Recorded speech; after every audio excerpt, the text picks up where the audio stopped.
Bwana Yesu asifiwe. Karibuni sana katika channel hii ya Binti Sayuni 50 ambapo huwa anashare neno la Mungu pamoja na shuhuda mbalimbali. Kwanza kabisa napenda nimshukuru Mungu kwa neema na rehema zake na fadhili zake ambazo ni za milele. Na vile vile napenda nikushukuru mtazamaji wa Binti Sayuni 50 kwa kuwa pamoja nami na kusupport channel hii.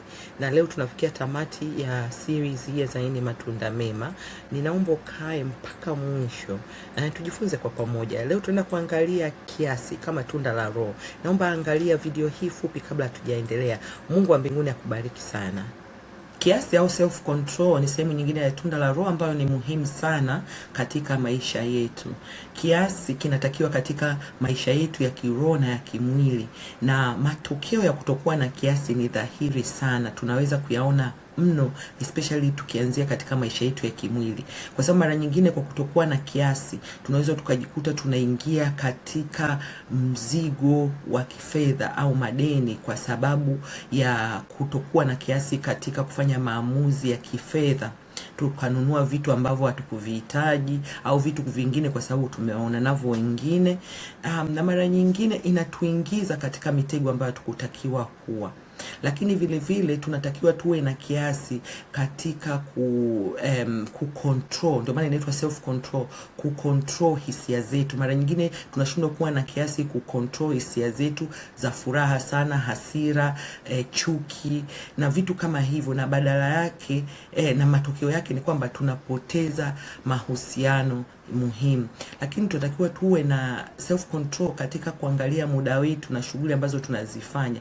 Je, katika muda na shughuli tunazifanya ili zizae matunda ya kiroho na ya kimwili? Basi Mungu atusaidie sana. Naomba ukae mpaka mwisho kwa ajili ya hili somo. Ubarikiwe sana. Amen, amen. Ubarikiwe sana mpendwa. Ni kweli kiasi ni muhimu sana katika maisha yetu ya kiroho na hata ya kimwili. Sasa kama kawaida yetu, hebu tuangalie neno la Mungu linasemaje, na tunaongozwa na mstari wetu ambao tumekuwa tukiuangalia katika series hii unaopatikana katika Wagalatia 5. Lakini tunda la Roho ni upendo, furaha, amani, uvumilivu, utu wema, fadhili, uaminifu, upole, kiasi. Ndio leo tunaenda kuangalia. Hii ni Wagalatia 5 mstari wa 22 na 23. Lakini neno Mungu linamalizia kwa kusema juu ya mambo kama hayo hakuna sheria. Neno Mungu lina maana gani? Ina maana kwamba tukikubali kuongozwa na Roho ndipo tutaweza kuzaa haya matunda au hili tunda. Tunda la Roho ni moja, lina sehemu hizi.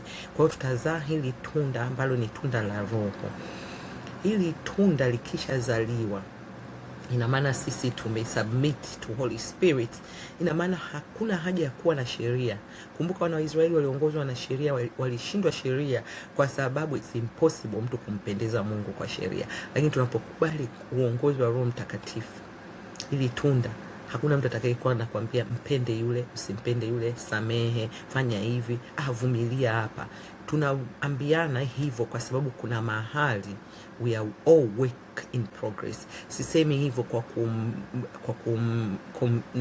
kujaribu kumtuhumu mtu. Wote sisi we are working towards perfection.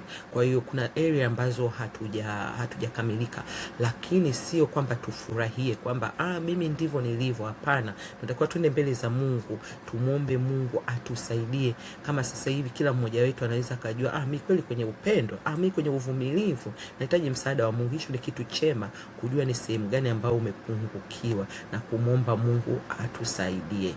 Kiasi sasa maana yake ni nini? Kiasi ni tunda la Roho. Kama nilivyosema, ni uwezo ambao Roho Mtakatifu anatupa, sio uwezo ambao tunajiwezesha wenyewe. Tunapojiwezesha wenyewe kuwa na kiasi, panakuwa na limitation, hatufikii ile perfection ya Mungu. Ndio unaweza ukakuta wewe una kiasi labda katika matumizi ya fedha, una kiasi labda katika kula au kunywa, lakini huna kiasi katika hisia zako. Tutaenda kuangalia maeneo mbalimbali. Kwa hiyo sasa Roho Mtakatifu anatupa huu uwezo wa kutawala tamaa. Unaona, hasa kama mwanadamu ni ngumu sana kutawala tamaa. Unaweza ukatawala tamaa ya kula, tamaa ya kunywa, lakini labda wewe uko weak kwenye mambo ya mahusiano. unapenda sana kuwa na mahusiano tena mengi ya watu wengi kwa wakati mmoja. Kwa hiyo tunapokuwa na kukubali kutawaliwa na Roho Mtakatifu, tunasaidiwa kutawala hizi tamaa, hisia zetu. Kuna watu wengine wanapenda too much. Kupenda ni kuzuri, lakini unapenda mpaka inakuwa in your own disadvantage. Unaweza kutidani au una hasira zisizoweza. Amna mtu, kuna watu wanakuambia huyu akiwa na hasira mwache tu. Jamani, afu mwenyewe unaweza kuona tangu unajisifia mimi na hasira. No, ukiwa na Roho Mtakatifu anakusaidia kunania hisia zako. Hisia zinaweza kuwa nyingi, za upendo, hasira, furaha. Kuna watu wengine wakifurahi wanafurahi sana. Sasa hebu angalia hata kwenye Biblia, yule mfalme Herode alifurahi mpaka ikasababisha apige ofa ambayo imesababisha kifo cha Yohana Mbatizaji. Umeona? Sasa furaha nayo inapozidi sana sio vizuri. Inatakiwa tuwe na kiasi. Mauchungu, kuna mtu mwingine akipata kitu, ile hisia ya kujua kwamba jamani, ngoja hii niachilie, uchungu mpaka unampelekea ugonjwa mpaka mauti. Hapana. Kutawala maneno. Wenye maneno kama sisi tuweze kutawala maneno, tujue wapi tuongee, tunaongea nini, tunaongea kwa kiasi gani, maneno gani tusiongee na nani na tuongee na nani.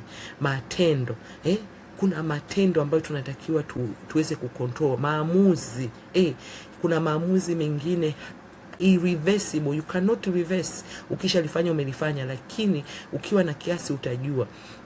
Haya yote yanatakiwa yawe chini ya mapenzi ya Mungu badala ya msukumo wa hisia zetu au mwili wetu. Umeona? Hivi vitu tukiwa na kiasi tutaongozwa na Mungu na mapenzi ya Mungu na sio msukumo wa mwili. Mwili unajua unasukuma nawe, fanya hivi, sikukali. Kwa nini amekwambia hivi? Ile hisia. Kiasi sio kwamba unakosa hisia. Hisia unakuwa nayo, kama uchungu unayo, kama hasira unayo, kama furaha unayo, lakini unaweza ukakontrol. Ni kuwa na uwezo ule. Sasa Mungu anakupa ule uwezo wa kuona, hapa ni nyamazi, hapa nisifanye, au nitalifanya baadaye, au ngoja hapa nifanye hivi kwanza, kitu hiki kisinitawale. Hicho ndio kiasi. Sasa kiasi ni agizo. Mungu ametuagiza kwamba tuwe na kiasi. Lakini kabla ya hapo, ngoja tuangalie kwanza area ambazo kwa ufupi, area fupi ambazo nataka tuangalie tunatakiwa tuwe na kiasi. Na wewe unayeangalia, kama unajua area nyingine, naomba weka hapo chini na Mungu akubariki. Maneno kama nilivyosema, kusema tunataka tusema kile tunachofikiria. Unajua kuna watu wanaamini kwa vile kile anachokisema ni ukweli, anakuwa kila siku yeye ni anasema tu, anakisema kwa kila mtu. Hasa anasahau kwamba kweli kuna ukweli tunatakiwa tuuseme. Lakini kuna wakati mwingine hata Yesu alipokuwa anamuuliza wewe ni mwana wa Mungu, alinyamaza. Na alikuwa mwana wa Mungu, alinyamaza. Kwa nini? Kwa sababu hekima nayo inatakiwa itumike. Kwa hiyo kiasi ni vile inachanganyika na hekima. Kwa hiyo hatuwezi tukasema kila kitu tunachofikiria, kwa sababu mara nyingine hakimsaidii yule unayemwambia. Mbili, saa nyingine unamuumiza unayemwambia. Na wapo watu ambao anaweza akakwambia kitu ni kweli, alafu utamsikia mtu anakuambia ukweli unauma. Ukweli unauma, lakini ungesema kwa upendo. Wazungu wana msemo wao mmoja, wanasema hivi, ukweli ukisemwa bila upendo ni ukatili. Unamkatili mtu. Kwa mfano, wewe ukamwambia mtu we mnene sana, au unakula sana, au kuna vitu vinaumiza. Au mtu unakutana naye hajakuja kuona siku nyingi, umenenepa kweli, angalia. Angalia sasa, umekuwa kama tembo.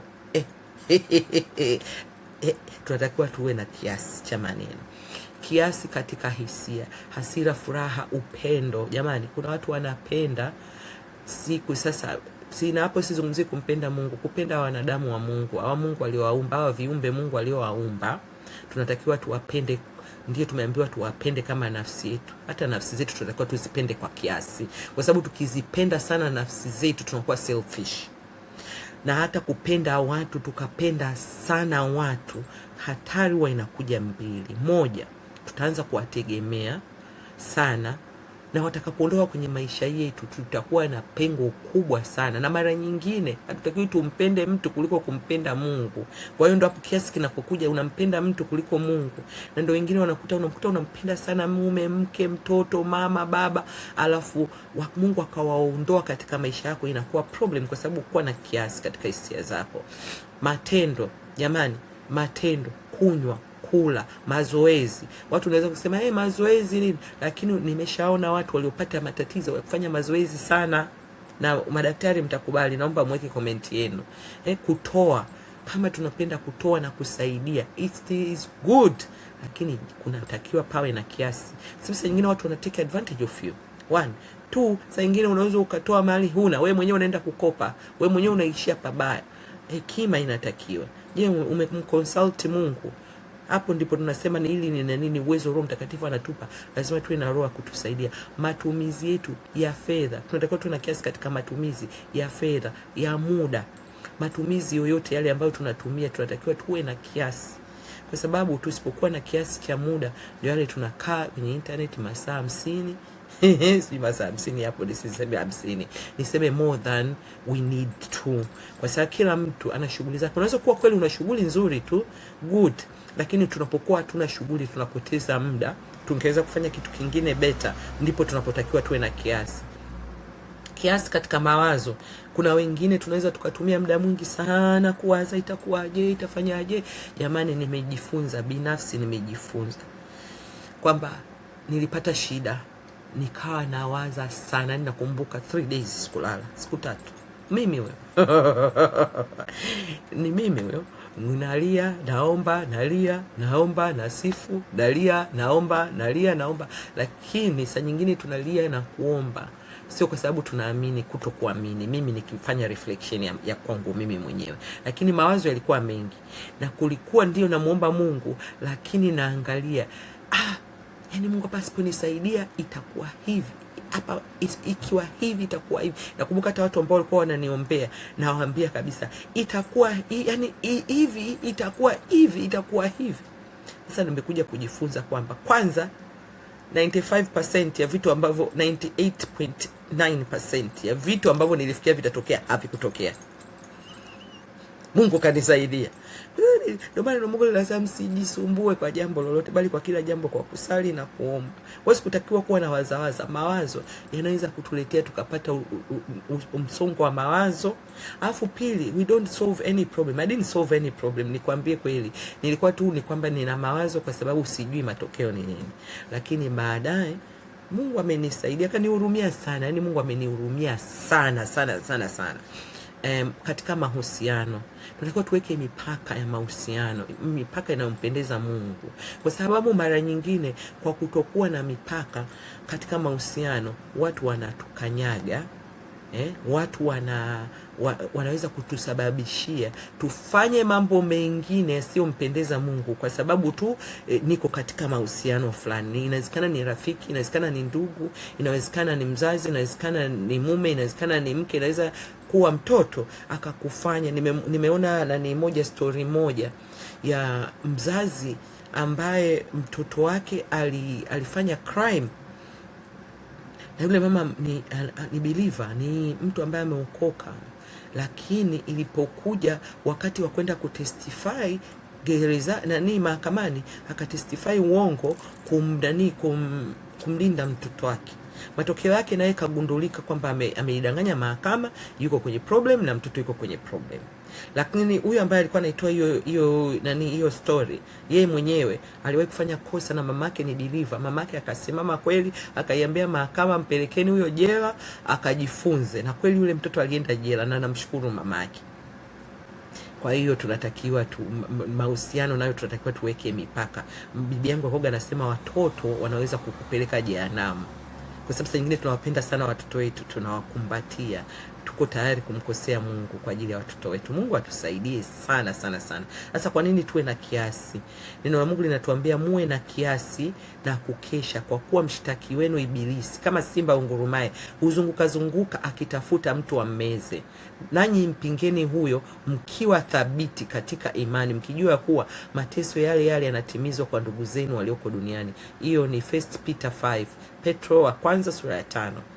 Umeona, tusipokuwa na kiasi, kwa sababu shetani anazunguka zunguka kutafuta ambaye atammeza, atatumeza. Hebu fikiria, usipokuwa na kiasi katika, tuzungumzie kitu rahisi tu.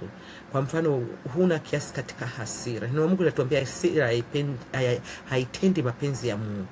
Kwa hiyo shetani anaweza kaitumia hiyo situation yako ya hasira, akamleta mtu akaja kwako wewe kwa hasira, gurugu umepiga huko tu, mtu kafa, au kaumia sana. Ni kama katika nchi kama hii unaambiwa intention wanaitaga nini, wanaitaga kumuumiza mtu. Yani ukimuumiza mtu mpaka karibie kufa, unaweza ukapata miaka mingi jela kuliko huyo mtu angekufa. So what I'm trying to say ni kwamba watu wengi wameingia kwenye matatizo, shetani ametake advantage, kwa sababu hapa tumetuambia tuwe na kiasi na kukesha. Kukesha sio kwamba nisilale, lakini niwe alert kwamba hapa nina hasira, let me walk away. Hapa nimesha shiba, ngoja niinuke nisiongeze dessert. Hapa nishafanya hivi, hapa ninyamaze. Huyu ananitafuta maneno. Afu mara nyingi tusimtumie yule mtu, tusimwone yule mtu, tumuone huyu shetani anaizunguka. Mimi sasa hivi nimeanza kujifunza. Yani nikishamuona mtu anaanza kunibadilikia, namuona shetani, na sasa hapa shetani ananitafuta. Let me chill. Let me chill, asije akanipata akaniangamiza. Kwa hiyo ni kwa sababu ya huyu adui lazima tuwe na kiasi, anataka kutake advantage of us. Kingine muhimu kukifahamu kuhusu kiasi ni kwamba ni agizo. Neno la Mungu linatuambia katika waraka wa pili wa Timotheo sura ya 4, Paulo alikuwa anaandika kwa mwanae, akamwambia kwa maana anamwambia hivi, bali wewe uwe na kiasi katika mambo yote, vumilia mabaya, fanya kazi ya mhubiri wa Injili, timiliza huduma yako. Jamani, katika mambo yote tunatakiwa tuwe na kiasi. Kuna mazuri na mabaya, kama nilivyosema. Kutoa as good as it is good kutoa, na kuna baraka. Usipokuwa na kiasi utaingia tu matatizo. Kwa hiyo nyingine, Warumi 12 mstari wa 3 anasema, kwa maana kwa neema niliyopewa namwambia kila mtu aliyoko kwenu asinie makuu kupita ilivyompasa kunia. Usijititimue. Sijui Kiswahili siku hizi wanasema usijitutumue. Sasa unataka kuonyesha watu au whatever it is, usifanye kuliko inavyokupasa, bali uwe na nia ya kiasi. Kwa nia na kiasi inatoka moyoni, kama Mungu alivyomgawia kila mtu kiasi cha imani. Umeona, hata Mungu ametugawia kiasi cha imani. Hatujapewa imani sawa sawa. Ndio maana kuna mwingine anaweza akasema mimi hapa na Mungu ataniponya, na Mungu kwa ajili ya imani yake akaacha kunywa dawa akapona. Alafu wewe imani yako iko haijafika pale level unataka kufanya. Mimi nilitakaga kuingia kwenye huo mtego. Kiufupi ni kwamba kiasi ni muhimu, wapendwa, na matokeo ya kutokuwa na kiasi tunayaona katika maisha yetu dhahiri kabisa. Hata sisi wenyewe tukikaa tukaangalia, tukaanza kutafakari katika maisha yetu, unaweza ukaona ni sehemu gani hukuwa na kiasi, na matokeo unaweza ukayaona. Na kuna matokeo mengine tunaweza tukashindwa kuyabadilisha kabisa. Kuna matokeo ambayo hayabadiliki. Kwa mfano, ukawa huna kiasi kwenye sehemu ambayo labda baadaye ikakuletea ugonjwa. Kama wale ambao wanakunywa pombe sana mpaka ini linaharibika. Unaweza ukawa unatumia certain drugs. Yani kuna vitu ambavyo matokeo yake ni irreversible. Kwa hiyo ni kitu cha kumwomba Mungu sana atusaidie tuwe na kiasi katika maisha yetu ya kiroho na ya kimwili, kwa sababu hata maisha ya kiroho wapo watu hawana kiasi katika mambo ya Mungu.